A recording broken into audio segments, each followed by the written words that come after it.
আজকে প্রশাসনের কাছে আমাদের প্রশ্ন, জয়পুরহাটবাসীর কাছে প্রশ্ন, এই দোষর এই খুনি সাধারণ চৌধুরী মামলা হওয়ার পরে দেশ ছেড়ে পালিয়ে বিদেশে যায়, অথচ তার নিয়ন্ত্রণাধীন মুন্নি কৌশলের এখনো সে জমি দখল করে রয়েছে। কার ইন্ধনে, কার সহযোগিতায় এই জমি দখল করেছে তাকে বিচারের এবং আইনের আওতায় আনতে হবে। একজন দরিদ্র কৃষকের জমি দখল করেছে, তা উদ্ধারের দাবিতে আজকের এই মানববন্ধনে আমি মানববন্ধনের সকলের সাথে একাত্মতা ঘোষণা করছি। রাজনীতি করি মানুষের জন্য। আমাদের নেতা শহীদ প্রেসিডেন্ট জিয়াউর রহমান সাহেব বলে গেছেন, বিএনপির দর্শন জনগণের কল্যাণ করা। বান্ডেল থাকলে প্রতি সেনমানিতে টাকা বাঁচবে। বিকাশ সেনমানি বান্ডেল কিনে জিতুন প্রতি লেনদেনে। আজকে যখন কৃষকের হাহাকার শুনি, স্বাভাবিকভাবে নৈতিক দায়িত্ব হয় দাঁড়ায় তার পাশে দাঁড়ানো। সেই জন্যই দাঁড়িয়েছি।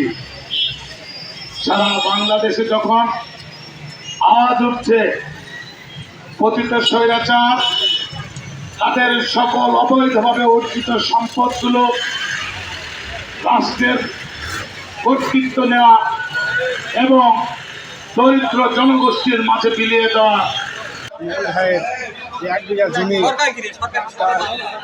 পয়কৃত জমি এই আওয়ামী লীগের দোসর শাহজাহান চৌধুরী দখল করে খাচ্ছে দীর্ঘদিন যাবৎ।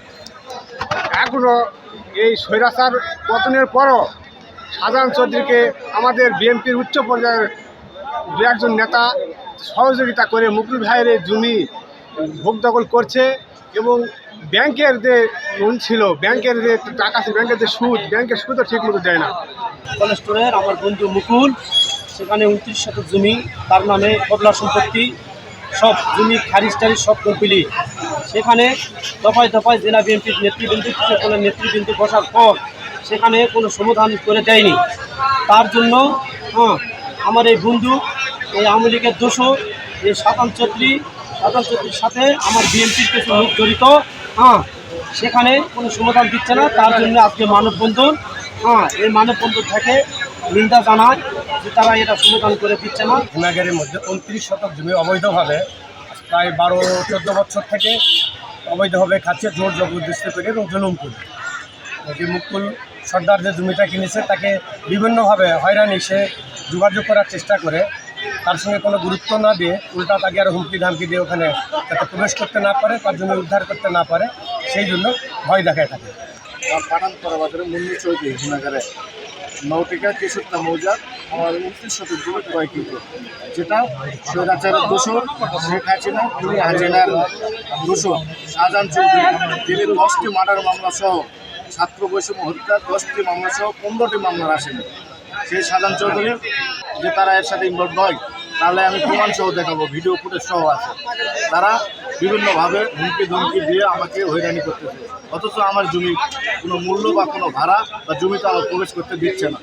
এই কারণেই আজকে জয়পুরহাট জেলা বিএনপি সহ কৃষক দলের উদ্যোগে একটি মানববন্ধন করা হয়েছিল। এই মানববন্ধনের মাধ্যমে আমি প্রশাসনের দৃষ্টি আকর্ষণ করব যে আমার জমিটা আমাকে যেন ফেরত দেওয়া হয়।